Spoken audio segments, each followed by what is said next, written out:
kenalin, aku Seren Putri Alisa dengan nomor NPM akhir 057. Di video kali ini kita akan membahas hubungan antara durasi tidur dan durasi olahraga. Apakah tidur yang cukup bikin kita rajin olahraga? Yuk kita bedah hasilnya. Nah, data yang saya ambil dari siapa sih? Jadi saya mengambil sampel 37 responden dari alumni siswa jurusan Manajemen Perkantoran di SMK Negeri 10 Surabaya tahun 2025. Dari data ini didominasi oleh perempuan sebanyak 23 orang dan laki-lakinya ada 14 orang. Sebelum menganalisis suatu data, kita perlu menentukan dua variabel utama.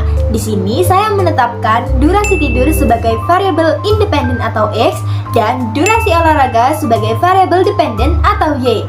Simpelnya, kita tuh mau tahu seberapa besar pengaruh X terhadap Y. Jadi, langsung aja kita analisis. Oke, masuk ke analisis yang pertama, yaitu analisis deskriptif. Kita lihat gimana sebaran data yang didapatkan dari responden kita. Untuk jam tidur didapatkan rata-rata sebesar 7,86 jam dengan standar errornya kecil di angka 0,2. Median dan modusnya kompak berada di angka 8, yang artinya mayoritas responden tidurnya cukup ideal. Sebarannya juga wajar dengan standar defisiasinya 1,25. Paling sedikit tidur hanya 4 jam dan yang paling lama tidur yaitu selama 10 jam. Nah, beda cerita dengan jam olahraga atau durasi olahraga, rata-ratanya didapat 1,6 jam dengan median dan modusnya kompak berada di angka 2. Standar defisiasinya 0,72 yang menunjukkan variasinya lebih rapat daripada durasi tidur. Tapi bisa kita lihat di nilai minimum nih. Minimumnya 0 alias ada yang nggak olahraga sama sekali dan maksimumnya didapatkan 3 jam. Di sini juga terlihat bahwa ada ketimbangan angka yang cukup jauh antara durasi tidur dan durasi olahraga. Lanjut ke uji hipotesis dua sisi. Saya melakukan uji hipotesis dua sisi menggunakan Z-test karena jumlah responden saya yang lebih dari 30 dengan tingkat signifikansi yang saya ambil yaitu 5% atau setara dengan 0,05. Tujuannya apa? Untuk melihat apakah ada perbedaan yang signifikan antara durasi tidur dan durasi olahraga. Dan didapat area kritis atau wilayah penolakan hipotesis 0 itu ada di angka Z-able 1,96. Nah, hasil hitungan Z kita ternyata ada di angka 25,94. Karena 25,94 ini jauh banget di atas batas kritis yaitu 1,96, maka dia masuk ke wilayah merah atau area penolakan. Dan jadi bisa disimpulkan bahwa ada perbedaan yang sangat signifikan antara durasi tidur dan durasi olahraga. Lalu, hubungan keduanya ini gimana sih?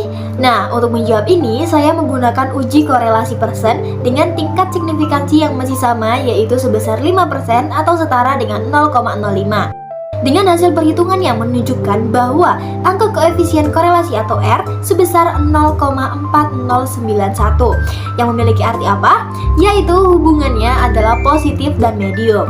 Jadi, jika durasi tidurnya naik, durasi olahraga juga cenderung naik.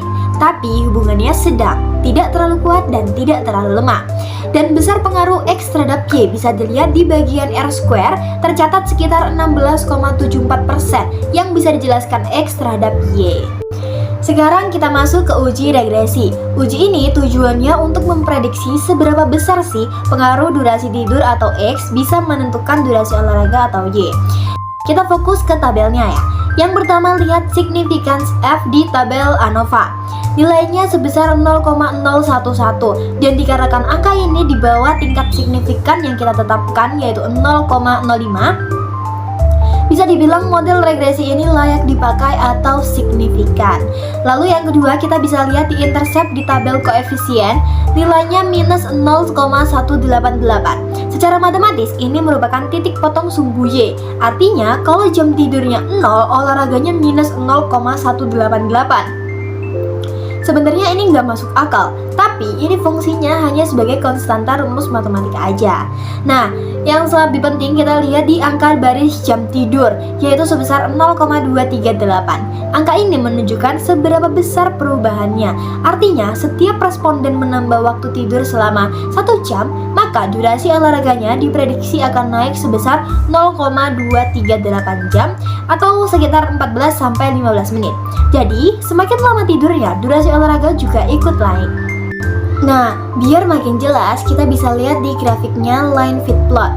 Garis lurus itu yang warna hitam adalah prediksi kita. Titik-titik biru adalah data asli responden. Karena titik-titiknya agak menyebar di sekitar garis, tapi tetap mengarah naik, ini memvisualisasikan korelasi medium yang tadi. Lalu di grafik yang prediction interval, garis-garis lengkung di luar itu merupakan batas toleransinya. Bentuknya agak melebar karena variasi data kita menunjukkan area di mana kemungkinan besar data populasi berada. Dan dari situ kita dapat rumus, yaitu Y topi sama dengan minus 0,1883 ditambah 0,2387 X. Yang berarti setiap responden menambah 1 jam tidur, durasi olahraga diprediksi naik sekitar 0,2387 jam atau sekitar 14-15 menit. Jadi, meskipun terbukti secara statistik bahwa durasi tidur memiliki peran dalam memprediksi durasi olahraga dengan hubungan yang positif, perlu diingat bahwa jam tidur bukanlah faktor penentu utama. Karena pengaruhnya hanya sekitar 16%. Sisanya 84% dipengaruhi faktor lain seperti motivasi, usia, dan ketersediaan waktu luang teman-teman alumni. Selesai sudah presentasi saya mengenai analisis hubungan durasi tidur dan durasi olahraga. Semoga apa yang saya paparkan tadi bisa dimengerti dan bisa dipahami dengan baik. Akhir kata dari saya, sekian, terima kasih.